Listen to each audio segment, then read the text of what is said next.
Morning, Bill.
Morning, Bill. How are you? Good. How are you? So far, so good.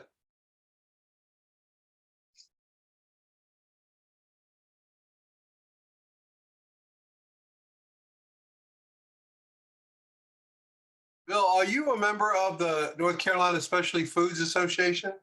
Yes. They're having an event tomorrow that might be worth checking into. It's by Zoom, so you can go completely insane looking at Zoom all day long. But it's a 1 hour seminar from a social media person that supposedly is pretty good. So I'm thinking about tuning into it. I think it's noon to 1 tomorrow. Okay. I guess they sent out an email. Yeah, I got one this morning that said that, reminding me that I had signed up for it.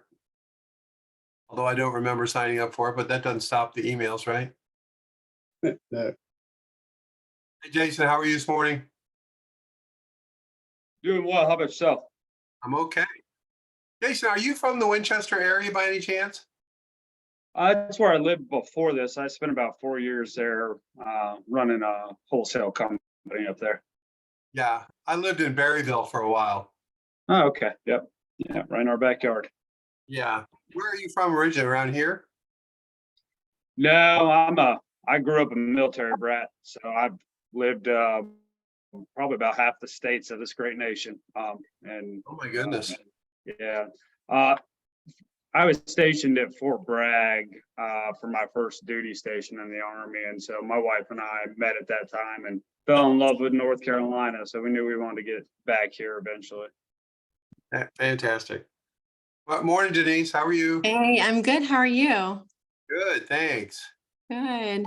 How did your live show go that day? I forgot to follow up with you on that. Yeah, it was good. It was not as busy as we had hoped, but it was good and it was so good for me to practice on it. Yeah. Good. I'm glad to hear that that was a positive experience. Yeah, thank A little you. nerve-wracking the first time you do it. Definitely. You're like, oh my word, what am I doing? And Yeah. even by the as close as the night before, I was like, I don't know, maybe I shouldn't do this. But it's good. It's good. No, that's good. I think that's a pretty good instinct. If you're inclined not to do it, jump in head first and do it. Exactly. Break the glass and everything. I'm on my phone and I'm trying to get it to go to work on my computer, but I'm having to upload an update. So I may just stay on my phone, but if I jump out and I'll come back in, that'll be why. No problem. No problem at all. All right. Julian, you're everywhere. You're here twice, Julian. Or do you go by Eric? Okay, well, he's here twice, so that's good. I've never figured out how to do that. That's pretty good. Hey, Samantha, how are you? All right, so we'll go ahead and get started. One thing I do want to point out, and this is really more for Denise and Samantha than anyone else. I've been contacted by a women-owned marketplace out of Seattle called the W Marketplace, and they would like to work with us to create a either a North Carolina section or a rural section. Very impressive group. The CEO was the head of Microsoft Office for 20 years. Very impressive background. They're venture funded. They're in 37 states right now, and they only work with women entrepreneurs. And so you can look it up, and we'll talk more about it. Called thewmarketplace.com. So they'd like to make a deal with us. What I'm trying to do is get it where it would be free for say 60 days, so you could test it and see if it would be the effort.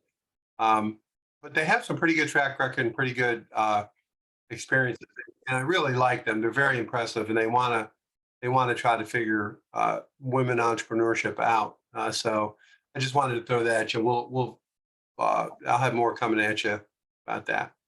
Thanks, Dennis. I really appreciate that. And also, I was just going to throw this out there. If you know Sue Ellsworth, because all she does is work with women food entrepreneurs, and she works out of PFAP. She's one of the managers, the food managers at PFAP, and you should definitely talk to her because she knows all the women food entrepreneurs. What's PFAP? I'm not familiar with that The term. Piedmont Food and Agricultural Processing Center. It's in Hillsborough. It's like a shared I've heard about it. kitchen. And her name, Yeah. what's her name again? Sue Ellsworth. I can send you her email, but it's called wepowerfood.org is the website.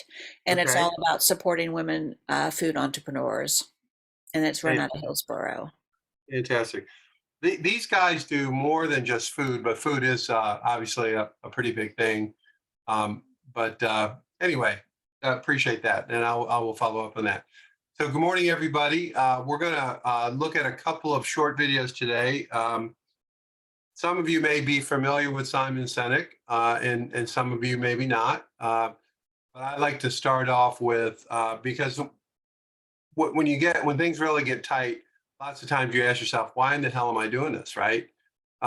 So this is advocacy for understanding why you're doing it and making sure you understand why you're doing it, particularly when things get rough. So hopefully everyone will get something out of this. Just as an FYI, one of the things that I find interesting about this, if you're familiar with TED Talks, there's the big national TED Talks, but there are also what are called TEDx talks. And these are mostly local or regional talks that are put on by organizations. And this particular time is the first time that Simon Sinek actually went out in public, and it was at a small TEDx. I believe it was Tacoma, Washington. It could be, it's something like that if it's not Tacoma, but it was just a small local thing. And this video is now, I believe, the second most watched video in the history of TED. So tens of millions of people have watched this video, and it launched this guy into a career as a consultant. So you'll be hearing more about him, but let's just to kind of set the stage. So let me see if I can find it.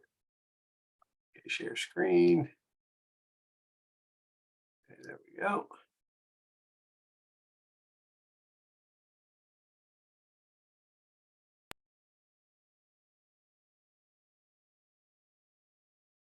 So where do you start when you have a program that's about integrating life's passions? Well, you start with why. Why? And that kicks us off for the first speaker tonight, Simon Sinek, and his talk, Start with Why. We assume even we know why we do what we do. But then how do you explain when things don't go as we assume? Or better, how do you explain when others are able to achieve things that seem to defy all of the assumptions? For example, why is Apple so innovative? Year after year after year after year, they're more innovative than all their competition. And yet they're just a computer company. They're just like everyone else. They have the same access to the same talent, the same agencies, the same consultants, the same media. Then why is it that they seem to have something different? Why is it that Martin Luther King led the civil rights movement? He wasn't the only man who suffered in a pre-civil rights America, and he certainly wasn't the only great orator of the day. Why him? And why is it that the Wright brothers were able to figure out controlled powered manned flight when there were certainly other teams who were better qualified, better funded, and they didn't achieve powered manned flight, and the Wright brothers beat them to it? There's something else at play here.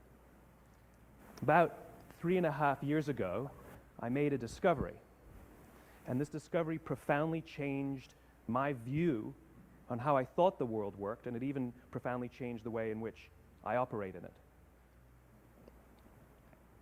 As it turns out, there's a pattern. As it turns out, all the great and inspiring leaders and organizations in the world, whether it's Apple or Martin Luther King or the Wright brothers, they all think, act, and communicate the exact same way, and it's the complete opposite to everyone else. All I did was codify it. And it's probably the world's simplest idea. I call it the golden circle.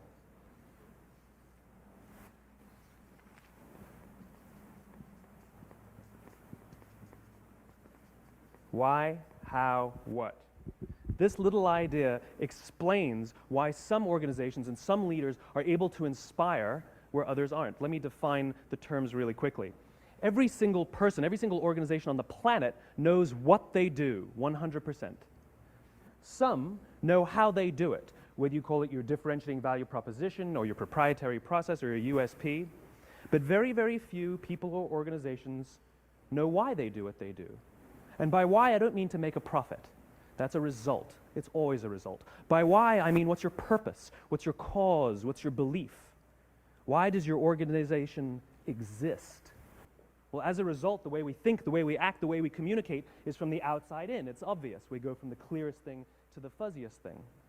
But the inspired leaders and the inspired organizations, regardless of their size, regardless of their industry, all think, act, and communicate from the inside out. Let me give you an example. I use Apple because they're easy to understand and everybody gets it. If Apple were like everyone else, a marketing message from them might sound like this. We make great computers. They're beautifully designed, simple to use, and user-friendly. Want to buy one? Meh. And that's how most of us communicate. That's how most marketing is done, that's how most sales is done, and that's how most of us communicate interpersonally. We say what we do, we say how we're different or how we're better, and we expect some sort of behavior, a purchase, a vote, something like that. Here's our new law firm. We have the best lawyers with the biggest clients. We have, we always perform for our clients, do business with us. Here's our new car. It gets great gas mileage. It has, leather seats. Buy our car. But it's uninspiring. Here's how Apple actually communicates. Everything we do, we believe in challenging the status quo. We believe in thinking differently. The way we challenge the status quo is by making our products beautifully designed, simple to use, and user-friendly. We just happen to make great computers. Want to buy one? Totally different, right? You ready to buy a computer from me? All I did was reverse the order of the information. People don't buy what you do, people buy why you do it. People don't buy what you do, they buy why you do it. This explains why every single person in this room is perfectly comfortable buying a computer from Apple. But we're also perfectly comfortable buying an MP3 player from Apple, or a phone from Apple, or a DVR from Apple. But as I said before, Apple's just a computer company. There's nothing that distinguishes them structurally from any of their competitors. Their competitors are all equally qualified to make all of these products. In fact, they tried. A few years ago, Gateway came out with flat screen TVs. They're eminently qualified to make flat screen TVs. They've been making flat screen monitors for years. Nobody bought one. Dell came out with MP3 players and PDAs. And they make great quality products, and they can make perfectly well-designed products, and nobody bought one. In fact, talking about it now, we can't even imagine buying an MP3 player from Dell. Why would you buy an MP3 player from a computer company? But we do it every day. People don't buy what you do, they buy why you do it. The goal is not to do business with everybody who needs what you have. The goal is to do business with people who believe what you believe. Here's the best part. None of what I'm telling you is my opinion. It's all grounded in the tenets of biology, not psychology, biology. If you look at a cross-section of the human brain, looking from the top down, what you see is the human brain is actually broken into three major components that correlate perfectly with the golden circle. Our newest brain, our Homo sapien brain, our neocortex, corresponds with the what level. The neocortex is responsible for all of our rational and analytical thought and language. The middle two sections make up our limbic brains, and our limbic brains are responsible for all of our feelings, like trust and loyalty. It's also responsible for all human behavior, all decision-making, and it has no capacity for language. In other words, when we communicate from the outside in, yes, people can understand vast amounts of complicated information like features and benefits and facts and figures. It just doesn't drive behavior. When we communicate from the inside out, we're talking directly to the part of the brain that controls behavior, and then we allow people to rationalize it with the tangible things we say and do. This is where gut decisions come from. Sometimes you can give somebody all the facts and your figures, and they say, I know what all the facts and details say, but it just doesn't feel right. Why would we use that verb? It doesn't feel right. Because the part of the brain that controls decision-making doesn't control language. And the best we can muster up is, I don't know, it just doesn't feel right. Or sometimes you say you're leading with your heart, or you're leading with your soul. Well, I hate to break it to you, those aren't other body parts controlling your behavior. It's all happening here in your limbic brain, the part of the brain that controls decision-making and not language. But if you don't know why you do what you do, and people respond to why you do what you do, then how will you ever get people to vote for you or buy something from you, or more importantly, be loyal and want to be a part of what it is that you do? Again, the goal is not just to sell people who need what you have. The goal is to sell to people who believe what you believe. The goal is not just to hire people who need a job. It's to hire people who believe what you believe. I always say that, if you hire people just because they can do a job, they'll work for your money. But if you hire people who believe what you believe, they work for you with blood and sweat and tears. And nowhere else is there a better example of this than with the Wright brothers. Most people don't know about Samuel Pierpont Langley. And back in the early 20th century, the pursuit of powered man flight was like the dot-com of the day. Everybody was trying it. And Samuel Pierpont Langley had what we assume to be the recipe for success. I mean, even now, you ask people, why did your product or why did your company fail? And people always give you the same permutation of the same three things. Undercapitalized, the wrong people, bad market conditions. It's always the same three things. So let's explore that. Samuel Pierpont Langley was given $50,000 by the War Department to figure out this flying machine. Money was no problem.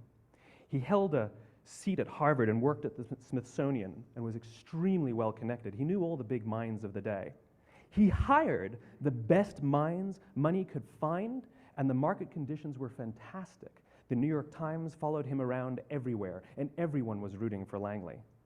And how come we've never heard of Samuel Pierpont Langley? A few hundred miles away in Dayton, Ohio, Orville and Wilbur Wright. They had none of what we consider to be the recipe for success. They had no money. They paid for their dream with the proceeds from their bicycle shop. Not a single person on the Wright brothers' team had a college education, not even Orville or Wilbur. And the New York Times followed them around nowhere. The difference was Orville and Wilbur were driven by a cause, by a purpose, by a belief. They believed that if they could figure out this flying machine, it'll change the course of the world. Samuel Pierpont Langley was different. He wanted to be rich and he wanted to be famous. He was in pursuit of the result. He was in pursuit of the riches. And lo and behold, look what happened. The people who believed in the Wright brothers' dream worked with them with blood and sweat and tears. The others just worked for the paycheck. And they tell stories of how every time the Wright brothers went out, they would have to take 5 sets of parts because that's how many times they would crash before they came in for supper.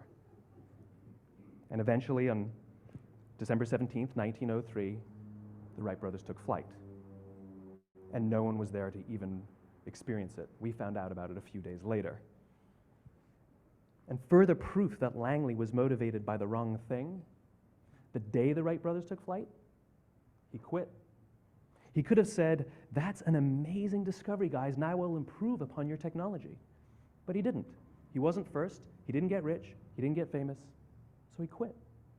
People don't buy what you do, they buy why you do it. And if you talk about what you believe, you will attract those who believe what you believe. Well, why is it important to attract those who believe what you believe? Something called the law of diffusion of innovation. And if you don't know the law, you definitely know the terminology. The first 2.5% of our population are our innovators. The next 13.5% of our population are our early adopters. The next 34% are your early majority, your late majority, and your laggards. The only reason these people buy touch-tone phones is because you can't buy rotary phones anymore. We all sit at various places at various times on the scale, but what the law of diffusion of innovation tells us is that if you want mass market success or mass market acceptance of an idea, you cannot have it until you achieve this tipping point between 15 and 18% market penetration, and then the system tips. And I love asking businesses, what's your conversion on new business? And they love to tell you, oh, it's about 10% proudly. Well, you can trip over 10% of the customers. We all have about 10% who just get it. That's how we describe them, right? That's like that gut feeling, oh, they just get it. The problem is, how do you find the ones that just get it before you're doing business with them versus the ones who don't get it? So it's this here, this little gap, that you have to close, as Geoffrey Moore calls it, crossing the chasm. Because you see, the early majority will not try something until someone else has tried it first. And these guys, the innovators and the early adopters, they're comfortable making those gut decisions. They're more comfortable making those intuitive decisions that are driven by what they believe about the world and not just what product is available. These are the people who stood online for 6 hours to buy an iPhone when they first came out, when you could have just walked into the store the next week and bought one off the shelf. These are the people who spent $40,000 on flat screen TVs when they first came out, even though the technology was substandard. And by the way, they didn't do it because the technology was so great. They did it for themselves. It's because they wanted to be first. People don't buy what you do, they buy why you do it. And what you do simply proves what you believe. In fact, people will do the things that prove what they believe. The reason that person bought the iPhone in the first 6 hours, or stood in line for 6 hours, was because of what they believed about the world and how they wanted everybody to see them. They were first. People don't buy what you do, they buy why you do it. So let me give you a famous example, a famous failure and a famous success of the law of diffusion of innovation. First, the famous failure. It's a commercial example. As we said before a second ago, the recipe for success is money and the right people and the right marketing conditions, right? You should have success then. Look at TiVo. From the time TiVo came out about 8 or 9 years ago to this current day, they are the single highest quality product on the market. Hands down, there is no dispute. They were extremely well funded. Market conditions were fantastic. I mean, we use TiVo as a verb. I TiVo stuff on my piece of junk Time Warner DVR all the time. But TiVo is a commercial failure. They've never made money. And when they went IPO, their stock was at about $30 or $40 and then plummeted, and it's never traded above 10. In fact, I don't think it's even traded above 6, except for a couple of little spikes. Because you see, when TiVo launched their product, they told us all what they had. They said, we have a product that pauses live TV, skips commercials, rewinds live TV, and memorizes your viewing habits without you even asking. And the cynical majority said, we don't believe you, we don't need it, we don't like it, you're scaring us. What if they had said, if you're the kind of person who likes to have total control over every aspect of your life, boy, do we have a product for you. It pauses live TV, skips commercials, memorizes your viewing habits, etc., etc. People don't buy what you do, they buy why you do it, and what you do simply serves as the proof of what you believe. Now let me give you a successful example of the law of diffusion of innovation. In the summer of 1963, 250,000 people showed up on the Mall in Washington to hear Dr. King speak. They sent out no invitations, and there was no website to check the date. How do you do that? Well, Dr. King wasn't the only man in America who was a great orator. He wasn't the only man in America who suffered in a pre-civil rights America. In fact, some of his ideas were bad, but he had a gift. He didn't go around telling people what needed to change in America. He went around and told people what he believed. I believe, I believe, I believe, he told people. And people who believed what he believed took his cause and they made it their own, and they told people. And some of those people created structures to get the word out to even more people. And lo and behold, 250,000 people showed up on the right day, on the right time to hear him speak. How many of them showed up for him? 0. They showed up for themselves. It's what they believed about America that got them to travel on a bus for 8 hours to stand in the sun in Washington in the middle of August. It's what they believed, and it wasn't about black versus white. 25% of the audience was white. Dr. King believed that there were 2 types of laws in this world, those that are made by a higher authority and those that are made by man. And not until all the laws that are made by man are consistent with the laws that are made by the higher authority will we live in a just world. It just so happens that the civil rights movement was the perfect thing to help him bring his cause to life. We followed him not for him, but for ourselves. And by the way, he gave the I have a dream speech, not the I have a plan speech. Listen to politicians now with their comprehensive 12-point plans. They're not inspiring anybody. Because there are leaders and there are those who lead. Leaders hold a position of power or authority, but those who lead inspire us. Whether they're individuals or organizations, we follow those who lead not because we have to, but because we want to. We follow those who lead not for them, but for ourselves. And it's those who start with why that have the ability to inspire those around them or find others who inspire them. Thank you very much.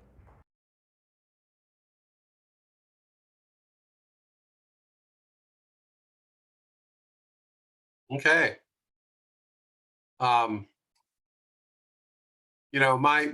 gut reaction to this is what he's talking about is really emotion, using emotion instead of facts.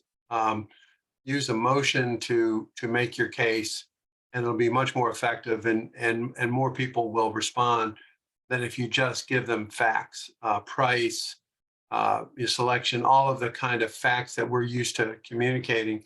I think he does a pretty good job of making a case for emotion. Anybody have anything they want to comment on or say about it? I sold hot tubs for a while, a few years back, And one of the things when we went to training in California was this was like a premier brand of hot tubs or whatever. And one of their whole things was, these are all the features and benefits, but this is what you keep in your hip pocket. What you talk to the customer about when they walk in the showroom is, what are your needs?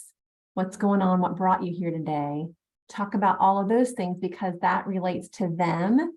And then you incorporate how what we are offering can help solve those solutions, so those issues.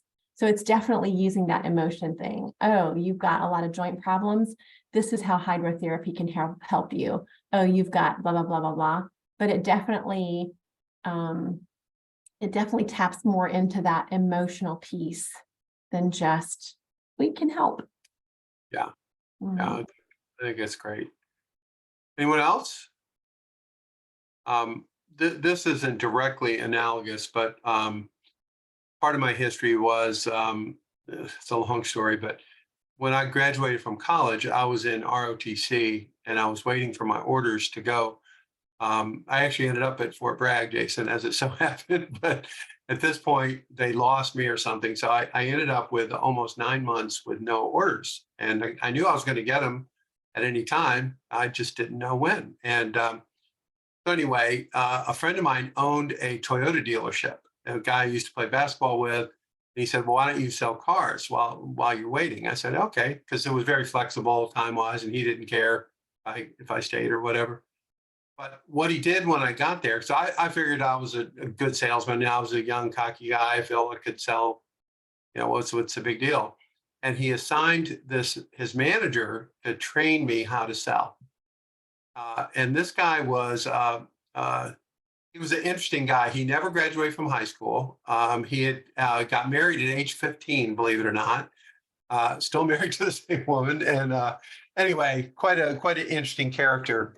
And what he did with me, the first thing is he looked at the way I was dressed and said, you can't look like that here, and he took me to a men's clothing store so that I could buy sport coat and shirt and tie instead of looking like a, ex-jock that I am. So that was kind of cool. But the other thing he did was somebody traded in this really ugly banana yellow Toyota, I can't remember, Celica or something like that. And I said to him, I said, that's got to be the ugliest car I have ever seen in my life. I can't believe that you're going to have to sell that. Well, it sold in one day for more profit than anything ever had sold at that dealership. And he looked at me, he said, always remember, there's an ass for every seat. So I thought that was good advice. But the other thing he taught me was don't talk so much, just ask questions. And his technique was when somebody was there and they were looking at a car, and he said, the very thing you've got to do is you've got to get them to sit in the driver's seat as soon as possible, and have them touch the fabric and touch the steering wheel and all this kind of stuff. And he said, then respond to their questions. And if they say something like, I really like this car, but I don't like this gray color. Does it come in blue?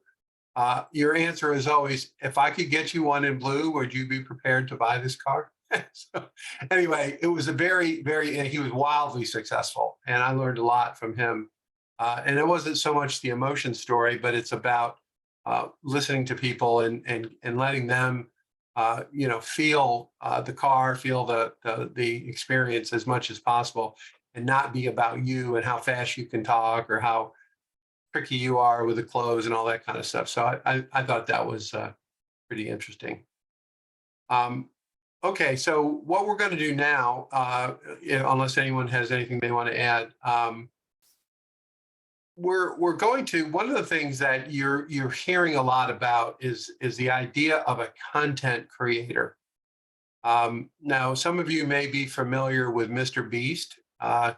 He's a content creator. He happens to live in Greenville. He's from Greenville, where ECU is located. He's only 25 years old, I think, 24 or 25 years old. And he has, these numbers are crazy. I don't know what the truth is, but 150 million subscribers to his YouTube channel, 150 million. And last year, he personally made $56 million. from being a content creator. So this guy basically does wild things on, like he built a chocolate factory and made it like Willy Wonka's chocolate factory. So all these people floated on the river of chocolate. I never saw Willy Wonka, but anyway, he took an old building in Kinston and turned it into a Willy Wonka chocolate factory. So he does a lot of wild stuff, but at the end of the day, he's a content creator. He never has raised any venture capital. He is basically creating content on platforms that pay him, which is primarily YouTube. And that's kind of what he does. Well, there are lots and lots of examples of that aren't so extreme. And so, kind of off the hook. So what I wanted to do today, because I think many of you qualify to be a content creator. It's just a way of thinking that's maybe a little different than you've thought before. And it ties into your business and what you're doing. So what we're going to look at, we're going to watch it's only about 5 minutes long. It's a chef from Pittsburgh who thought to himself, I don't want to be a chef anymore. And he'd been a chef at all of the top restaurants in the country. He was highly trained, Culinary Institute of America, yada, yada, yada. And he goes, I just don't want to do this anymore. And whatever, he had a bunch of reasons why he wanted to pivot. So we're going to watch an example of him becoming a content creator, even though he's a chef and he makes food, and show how he goes about the process of collaborating or working with media companies to promote what he's doing. And this is just one small example, and we'll talk a little bit more afterwards. Let me get this up. And let's see, where are we here? Okay. Well, let's try this. Okay.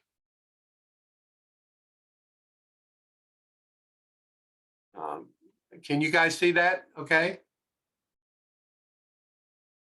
Maybe not. Okay, hold on a second here. All right, I'll try one more time here. Okay, here we go. I see what I did wrong, I hope. Okay, this guy's name is Ryan Peters, and this is his appearance on a local Pittsburgh morning show.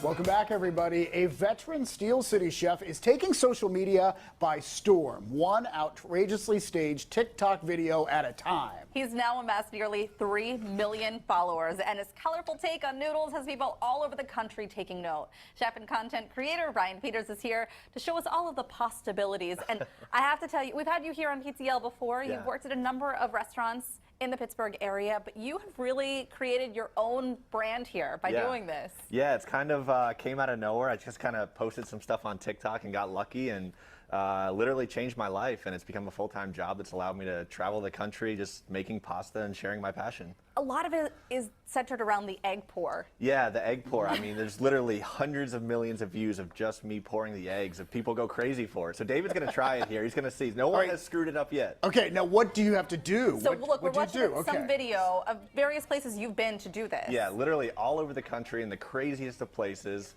with some, mascots, athletes, celebrities, all kinds of stuff. And yeah, it's just kind of taken on a life of its own and spiraled out of control to places I never would have imagined. On top of the Empire State Building. Yeah, that was a fun one. That was that's just wild. That was a lot of fun. That was cool. All right, so you've created this perfect little circle of I've flour. created the well of flour. So most people don't realize that you really only need either flour and water or flour and eggs to make pasta dough. I like to use just egg yolks. You can use the whole egg, but I like the richness of the dough. So this is clearly a lot of egg yolks. How many This eggs? is 4 dozen. 4 dozen Yeah, this is a egg small yolks. batch for me though. Usually I'm doing like 80 or 90 eggs. Are there any? How do you keep the shells out when you're cracking that many So eggs? I crack all the eggs into a bowl and then I just kind of fish out all the yolks. He's It's a little messy, professional. but He knows what he's doing. Yeah. All right, do I just pour these in? yeah, on go the ahead and video? pour Okay. those in there. Okay. Oh, I'm kind of nervous. No, you're a professional. Okay, all right, now. There you Yeah, go. and then Heather, if you want to at stir that. them up a little bit.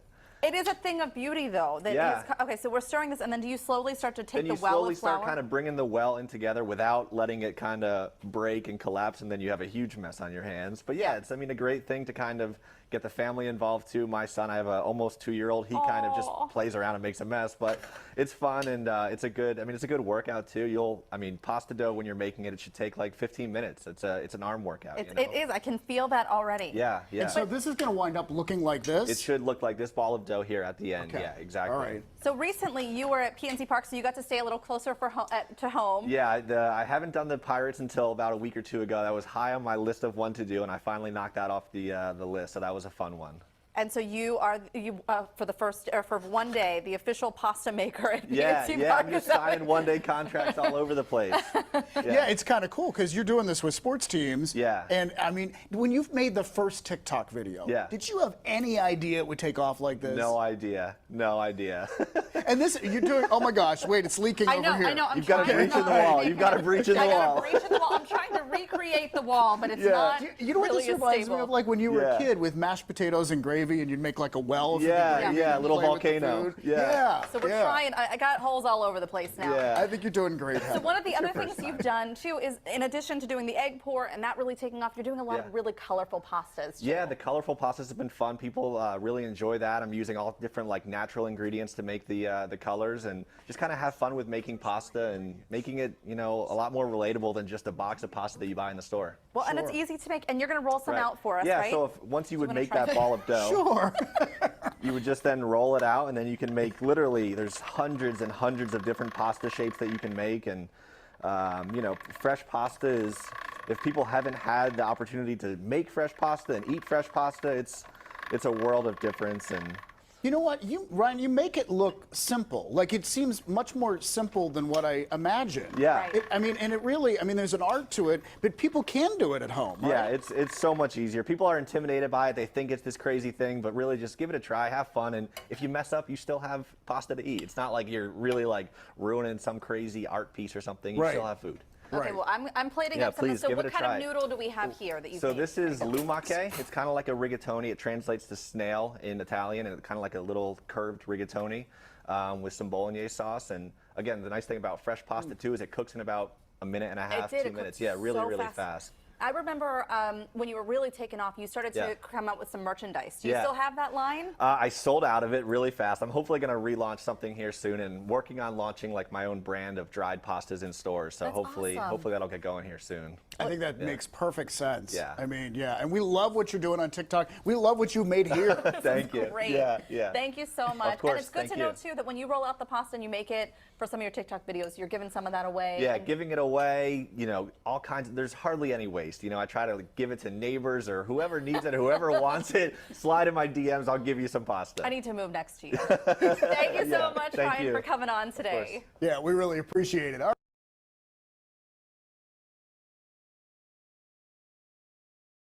Okay.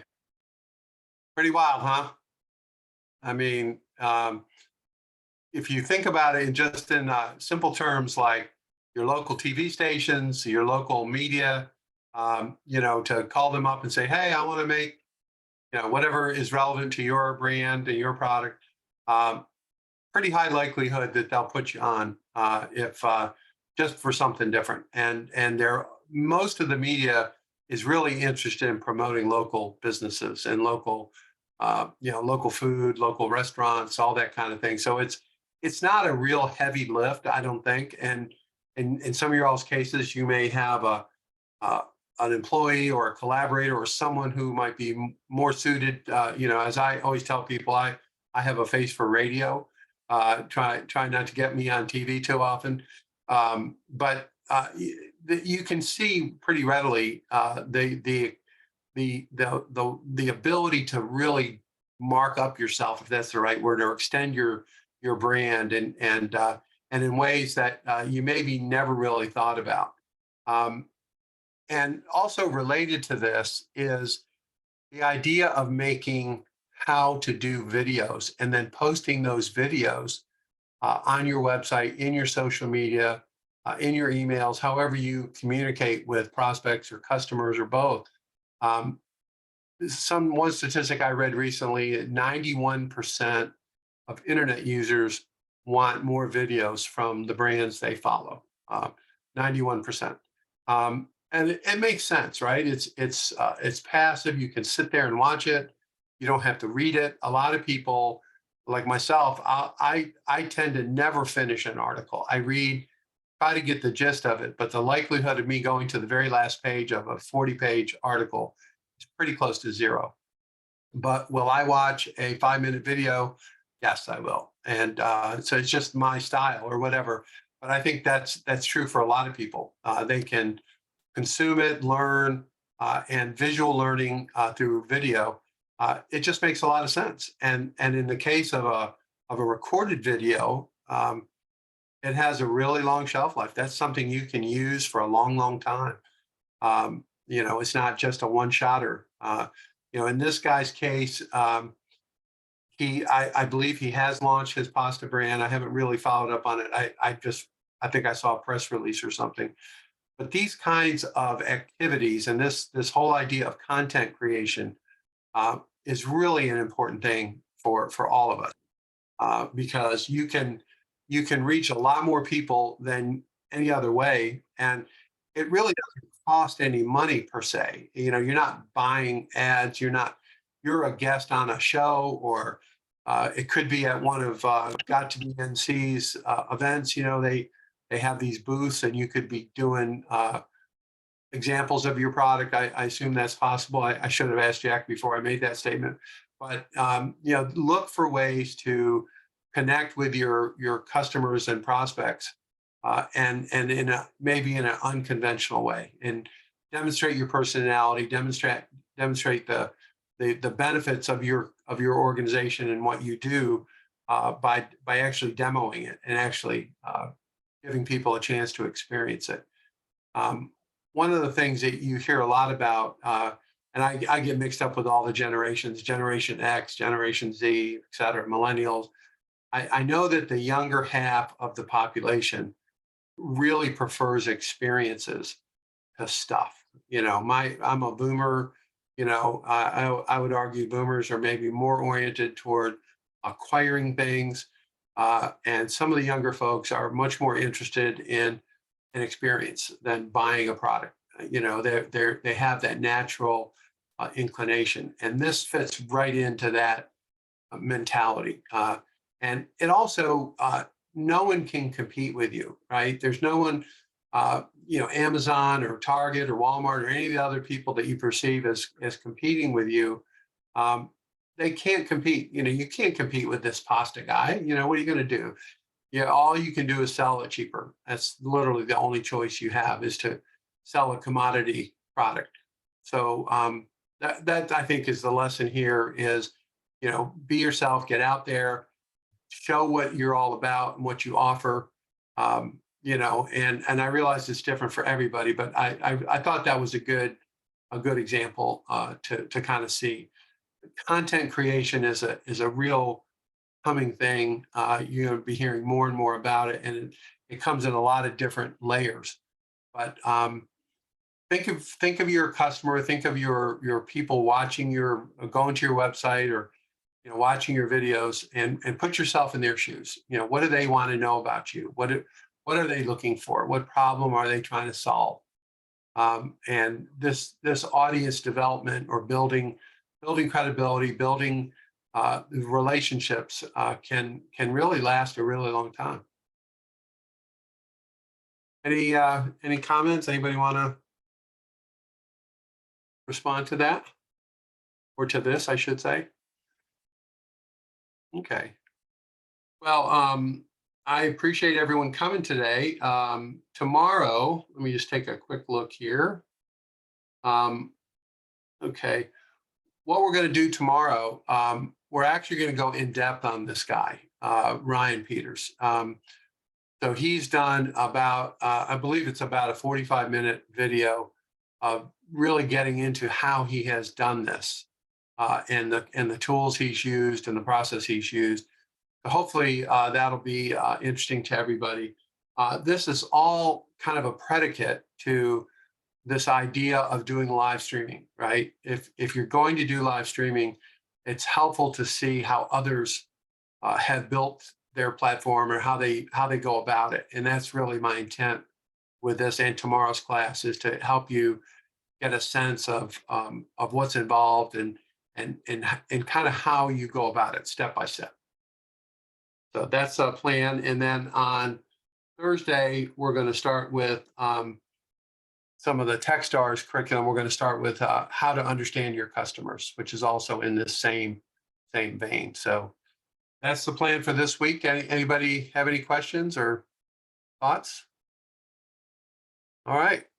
Well, thank you all for tuning in today, and same time, same station tomorrow.